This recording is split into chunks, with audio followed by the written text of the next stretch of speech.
8장 원천납부 세액 명세서입니다. 자, 원천납부 세액 명세서는 법인이 회계기간 중에 이자 소득 등에 대하여 기납부세액으로 공제되는 원천납부세액이 있을 때 작성하는 서식입니다. 회계관리 메뉴에서 전표 입력할 때 선납세금으로 처리한 내역이 있으시면 불러오기 기능을 통해서 반영할 수가 있습니다. 법인세 금액이 1,000원 미만인 경우에는 이제 소액부징수에 해당하기 때문에 0원으로 계산되기 때문에 혹시라도 1,000원 미만이더라도 원천 징수된 금액이 있는 경우에는 직접 입력해 주시면 되는 거예요. 자, 실습 사례를 보겠습니다. 주식회사 법인 조정은 기중에 이자 소득에 대하여 원천 징수된 법인세가 있다. 전표 처리는 이미 되어 있고 자료를 불러와서 반영한 후에 법인세를 14만 원으로 반영해라 이렇게 되어 있습니다. 7월 7일 날 지금 100만 원의 이자를 우리은행에서 받은 내역이 있네요. 자, 그러면 실습 따라하기 한번 해보시죠. 자, 법인 조정 투 메뉴 안에 보면 원천납부세액 명세서 메뉴가 있습니다. 요거를 클릭해 주시고요.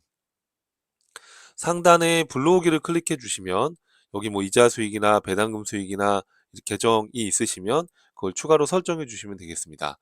자, 이자 수익을 이렇게 설정해 주시고요. 확인을 눌러 주시면 되겠습니다. 자, 그러면 불러오겠습니까? 라고 했을 때 이해해 주시면은 데이터를 이렇게 불러오게 되고요.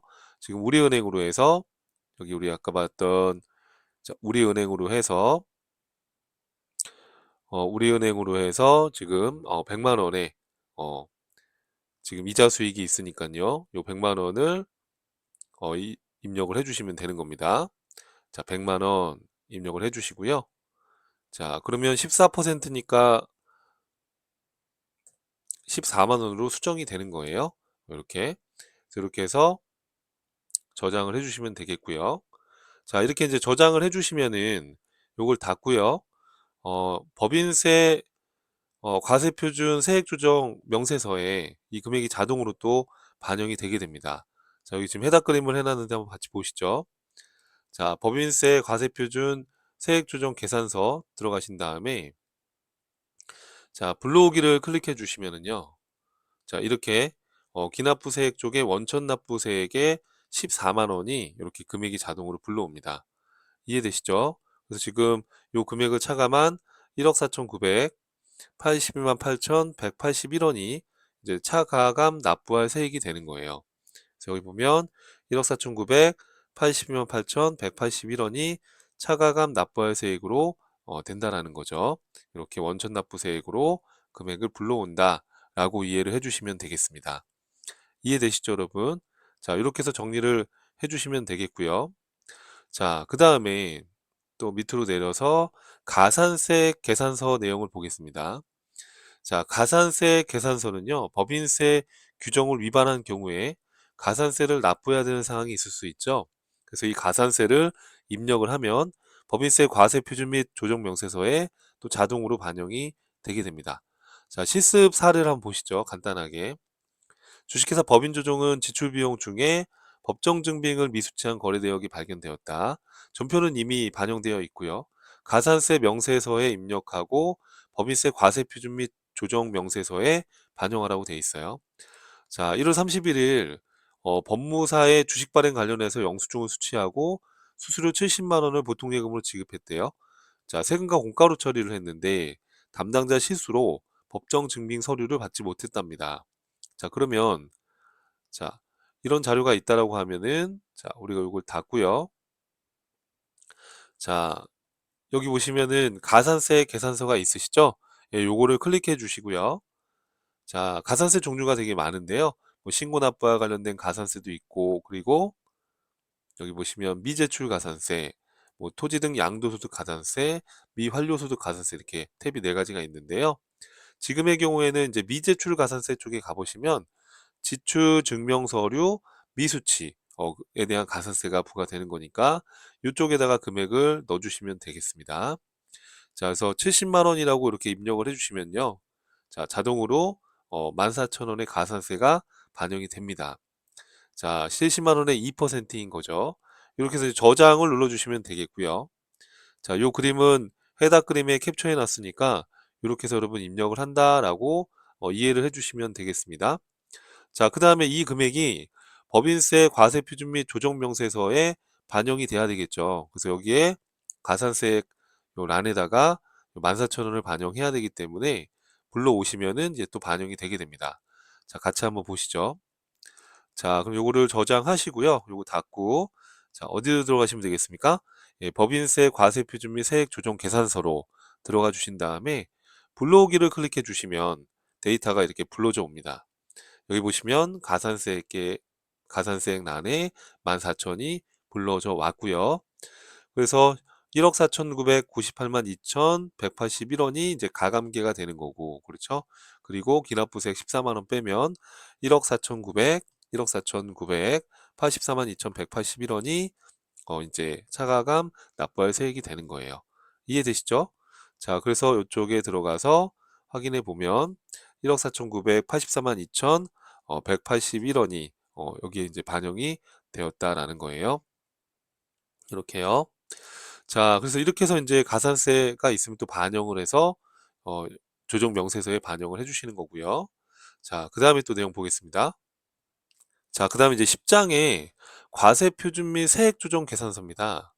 자, 이게 이제 굉장히 중요한 양식이죠. 우리가 계속 봤던 바로 이 법인세 과세 표준 및 세액 조정 계산서 상의 양식입니다. 이 구조를 반드시 이해를 하고 있으셔야 되는데요. 법인세 과세 표준 및 세액 조정 계산서는 법인세 계산 구조에 맞춰서 계산 내역을 보여주는 서식입니다. 특정 서식에 작성된 금액이 불러오게 되는데 주요 내용을 보시면 이렇습니다. 자, 결산서상의 단기 손익에서 출발해서 소득금액 조정 합계표상에 입금산입 및 송금불산입을 더하고 송금산입, 입금불산입을 빼고요. 그럼 차가감 소득금액이 나오고요. 거기에서 기부금 한도초과액은 더하고 기부금 한도초과 2월액 송금산입은 빼는 거죠. 그러면 진짜 각 사업연도 소득금액이 나오게 됩니다. 그러면 이 각 사업연도 소득금액에서 2월 결손금 그리고 비과세 소득, 소득공제를 빼서 나온 게 바로 과세 표준이 됩니다. 그럼 과세 표준에서 우리가 세율을 적용해서 산출세액이 나오면 자, 세액 감면이나 세액 공제를 빼게 되는데요. 그때 주의하실 거는 최저한세 적용 대상 공제 감면 세액이 있을 수 있고요. 최저한세 적용 제외에 공제 감면 세액이 있을 수 있습니다. 이건 이제 최저한세 편에서 말씀을 드렸었죠. 그래서 최저한세를 고려해서 세액 공제나 세액 감면을 빼주시면 되는 거고요. 그리고 이제 방금 봤던 가산세가 있다면 가산세 계산서에 작성해서 여기서 반영해 주시면 되겠습니다. 그러면 이제 가관계가 나오면 이제 기납부세액으로 우리가 원천납부세액을 빼는 걸 봤죠. 또 여러분 뭐가 있을 수 있을까요? 그렇죠. 중간에 미리 납부한 중간연납세액이 있다면 예, 그것도 이제 차감이 돼야 되는 겁니다. 자, 그래서 이렇게 해서 이제 구조가 되어 있는데 이때 여러분 주의하실 거는 결산서상의 당기순이익은 표준손익계산서의 당기순이익이 자동으로 반영되는 거고요. 또 입금산입, 송금산입 플러스 마이너스 이거는 소득금액 조정 합계표의 금액이 자동 반영됩니다. 여러분 예전에도 여러 번 말씀드렸지만 기부금 한도 초과액이나 기부금 한도 초과 송금 산입은 여기 소득금액 조정 합계표에는 반영하면 안 된다고 말씀드렸죠.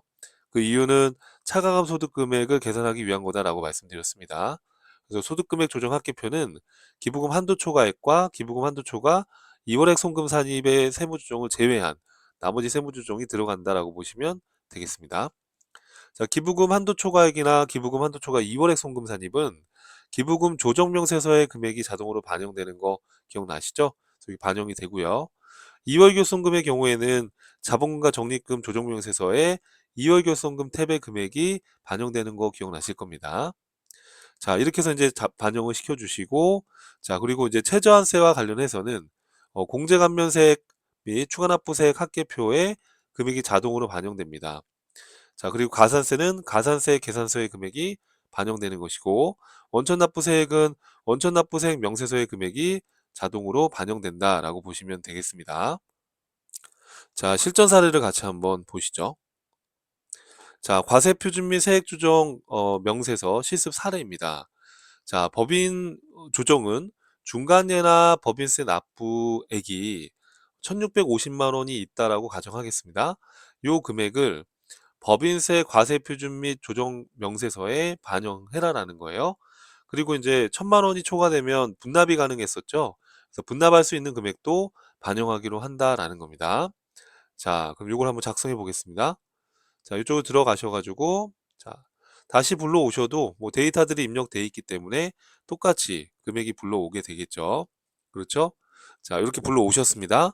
자, 이 상태에서 이제 중간연합세액을 추가한다 그러면은 이건 직접 입력을 해 주시면 되겠습니다. 그래서 중간연합세액이 자, 여러분 교재는 페이지 267쪽을 보시면 되겠고요. 1650이라고 가정했으니까 여기 중간연합세액에다가 1650만 원이라고 입력을 해주시면 되겠습니다. 이해되시죠? 자, 이렇게 입력을 하게 되면 자, 기납부세액이 이제 원천납부세액하고 다 해서 1664만 원이 나왔고요. 자, 이 금액을 뺀 나머지가 이제 134번에 차가감 납부할 세액이 되는 거죠. 그래서 1억 3,334만 2,181원이 되는 겁니다. 자, 근데 여러분 이게 지금 금액이 1,000만 원을 넘으니까 우리가 분납을 한다고 했잖아요. 그럼 여기 밑에 보시면은 154번에 분납할 세액이라는 칸이 있어요. 그럼 여기에 커서를 위치시켜 주시면 분납할 세액이 얼마다라고 이렇게 뜨게 됩니다. 그 금액을 입력해 주시면 돼요. 6,666만 4,090원이죠. 이렇게 해서 입력을 해주시면 되는 거예요. 6,666만 4,090원. 그렇죠. 그럼 이제 나머지를 이제 납부하게 되는 겁니다. 이해하시겠어요, 여러분? 이렇게 해서 정리를 해주시면 되겠고요. 저장을 눌러주시면 되겠습니다. 자, 이렇게 해서 이제 입력을 해주시면은 금액이 총 어, 여기 맨 밑에 155번의 금액이 6,667만 8,091원, 6,667만 8,091원으로 이렇게 딱 해답처럼 금액이 나오게 됩니다. 그래서 여러분께서 해답을 참고해서 이렇게 입력을 한번 해보시면 되겠고요. 여기 설명을 제가 해놓은 것처럼 각 서식의 금액이 자동으로 반영이 되고 중간연합과 수시부가세액 등은 직접 입력을 해주시면 되겠고요. 납부할 세액이 1,000만 원을 초과하므로 분납이 가능하고 분납하고자 하는 경우에 분납할 세액란에 커서를 위치한 상태에서 하단에 분납할 세액이 표시가 되어지기 때문에 그 금액을 분납할 세액란에 입력해서 적용해 주시면 됩니다. 여러분 참고로 분납할 세액 계산 범위에게는 가산세는 포함되지 않는다는 거. 예, 가산세까지 분납을 할 수는 없고요. 그 가산세를 빼고 거기서 이제 분납할 세액을 계산을 해 준 겁니다. 자, 이렇게 해서 이제 정리를 했습니다. 자, 그래서 여기까지 이제 했고요. 이제 중요한 내용은 정리가 다 됐어요. 그죠?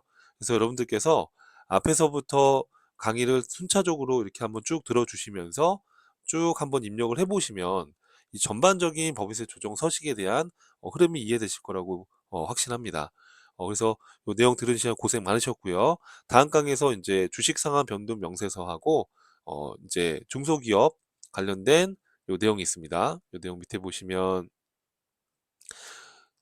그래서 중요성이 그렇게 큰 것들은 아닌데요. 중소기업 기준 검토표라고 해서 중소기업에 대해서 이게 요건에 해당이 되는지를 검토하는 표입니다. 그 표를 작성하게 되면 전체적인 메뉴의 설명은 끝나게 됩니다. 자, 그래서 여러분들 끝까지 수강 잘 해주시고요. 항상 법인세는 어려운 거를 우리가 생각을 하고 반복해서 해야 된다라는 그런 생각을 좀 가져주셨으면 감사하겠습니다. 다음 강의에서 뵙겠습니다. 감사합니다.